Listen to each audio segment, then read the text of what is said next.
मेरे देश की माताएं, बहनें, बेटियां, आज आप सब दुखी हैं। मैं भी आपके इस दुख में दुखी हूं। नारी शक्ति को भागीदारी दिलाने की लड़ाई दशकों से चल रही है।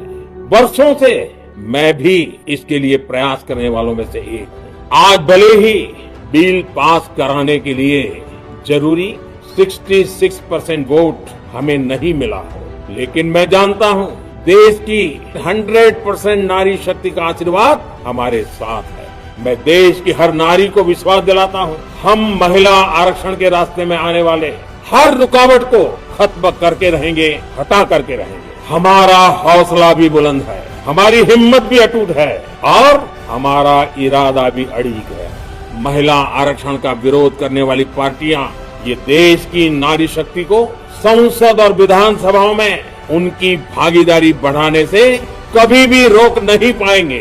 सिर्फ वक्त का इंतजार है। नारी शक्ति के सशक्तिकरण का बीजेपी एनडीए का संकल्प अक्षुण्ण है। भारत की राजनीति में 17 अप्रैल 2026 का दिन एक बड़े विधायी उलटफेर के रूप में दर्ज हो गया है। महिला आरक्षण को जमीन पर उतारने के लिए लाया गया संविधान 131वां संशोधन विधेयक 2026 लोकसभा में पारित नहीं हो सका। ये पिछले 12 वर्षों में पहली बार था जब मोदी सरकार का कोई संवैधानिक संशोधन बिल सदन में गिर गया। 2023 में नारी शक्ति वंदन अधिनियम को संसद की मंजूरी मिलने के बाद पूरे देश में यह उम्मीद जगी थी कि अब राजनीति में महिलाओं की 33% हिस्सेदारी सुनिश्चित हो जाएगी। सरकार ने इसे 16 अप्रैल 2026 से प्रभावी तो कर दिया, लेकिन इसे लागू करने के लिए परिसीमन, डिलिमिटेशन और जनगणना की अनिवार्य शर्तें जुड़ी थीं। इसी को देखते हुए सरकार 17 अप्रैल 2026 को एक नया संशोधन बिल 131वां संशोधन लेकर आई ताकि 2029 के चुनावों तक इसे अमली जामा पहनाया जा सके। लेकिन सदन की कार्यवाही शुरू होते ही हवा का रुख बदल गया। असफलता का सबसे बड़ा कारण 2/3 बहुमत की कमी। संविधान संशोधन बिल को पारित करने के लिए सदन में उपस्थित सदस्यों का 2/3 बहुमत अनिवार्य होता है। वोटिंग के समय सदन में 528 सदस्य मौजूद थे, जिसके हिसाब से बिल पास करने के लिए कम से कम 352 वोटों की जरूरत थी। लेकिन जब वोटिंग मशीन के नतीजे आए तो सरकार के पक्ष में केवल 298 वोट पड़े, जबकि विरोध में 230 वोट पड़े। बहुमत का आंकड़ा न छू पाने के कारण ये बिल तकनीकी रूप से फेल हो गया। विपक्ष की एकजुटता और परिसीमन का डर। विपक्ष के वोट न देने का सबसे बड़ा कारण महिला आरक्षण का विरोध नहीं, बल्कि इसे परिसीमन से जोड़ना था। कांग्रेस नेता राहुल गांधी और विपक्ष के अन्य नेताओं ने आरोप लगाया कि सरकार महिला आरक्षण की आड़ में देश का चुनावी नक्शा बदलना चाहती है। विपक्ष का तर्क था कि 2011 की जनगणना के आधार पर सीटों का दोबारा निर्धारण, डिलिमिटेशन करने से दक्षिण भारतीय और पूर्वोत्तर राज्यों की लोकसभा सीटें कम हो जाएंगी, क्योंकि इन राज्यों ने जनसंख्या नियंत्रण में अच्छा काम किया है। विपक्ष ने इसे उत्तर बनाम दक्षिण की लड़ाई बना दिया।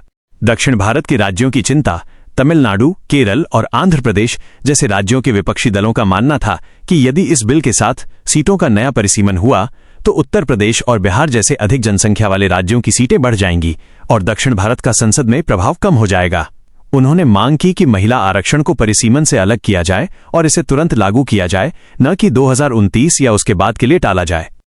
ओबीसी कोटे की मांग पर अड़ंगा विपक्ष की दूसरी बड़ी शर्त कोटे के भीतर कोटा थी।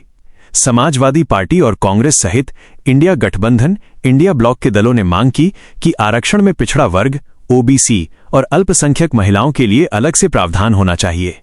सरकार इस पर सहमत नहीं थी, जिसके कारण विपक्षी दलों ने एक सुर में बिल के खिलाफ वोटिंग की। सरकार का पक्ष और विफलता का असर। गृहमंत्री अमित शाह और संसदीय कार्य मंत्री किरेन रिजिजू ने सदन में तर्क दिया कि जनगणना और परिसीमन के बिना सीटों का आरक्षण पारदर्शी तरीके से नहीं हो सकता। सरकार ने विपक्ष पर महिला विरोधी होने का आरोप लगाया, लेकिन संख्या बल की कमी के कारण वे बिल को बचाने में नाकाम रहे। इस बिल के गिरने के साथ ही सरकार ने इससे जुड़े 2 अन्य बिल, केंद्र शासित प्रदेश कानून संशोधन विधेयक और परिसीमन विधेयक 2026 भी वापस ले लिए। निष्कर्ष, 2026 में महिला आरक्षण बिल का फेल होना भारतीय संसदीय इतिहास की एक बड़ी घटना है। यह स्पष्ट करता है कि भारत में महिला सशक्तिकरण जैसे संवेदनशील मुद्दे भी क्षेत्रीय राजनीति, जनगणना और जातीय गणना, केस्ट सेंसस के पेच में फंस सकते हैं। अब 2029 के चुनावों में महिलाओं को 33% आरक्षण मिलेगा या नहीं, इस पर एक बड़ा प्रश्न चिन्ह लग गया है। सरकार ने इसे अब जनता की अदालत में ले जाने का फैसला किया है, जबकि विपक्ष इसे अपनी संवैधानिक जीत बता रहा है।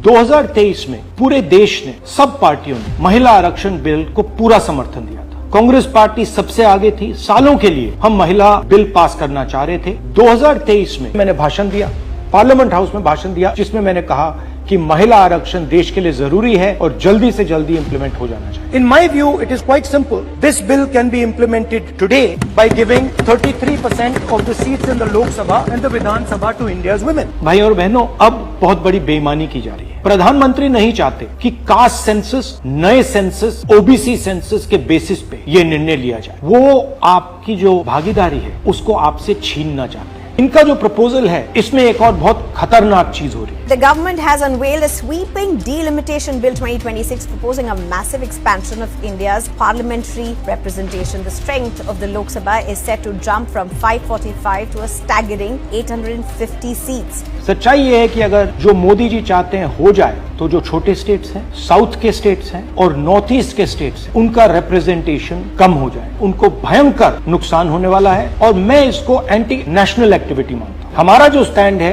वो बिल्कुल क्लियर है। अगर आपको करना है तो ओबीसी सेंसस का जो डेटा है उसके बेसिस पे कीजिए, 2026 के सेंसस के बेसिस पे कीजिए, 2011 के सेंसस के बेसिस पे मत कीजिए, क्योंकि उसमें ओबीसी का, पिछड़े वर्ग का कोई डेटा नहीं है। और अगर आप सचमुच में वुमेन्स बिल इंप्लीमेंट करना चाहते हो तो आपके पास वुमेन्स बिल पड़ा हुआ है, उसको आप इंप्लीमेंट कीजिए, हम आपको पूरा समर्थन देंगे। मगर पिछड़े वर्ग, सदर्न स्टेट्स, छोटे स्टेट्स के खिलाफ हम आपको काम नहीं करने देंगे। हिस्सा चोरी बंद करो, पिछड़ा वर्ग, दलित, आदिवासियों को उनका हक दो।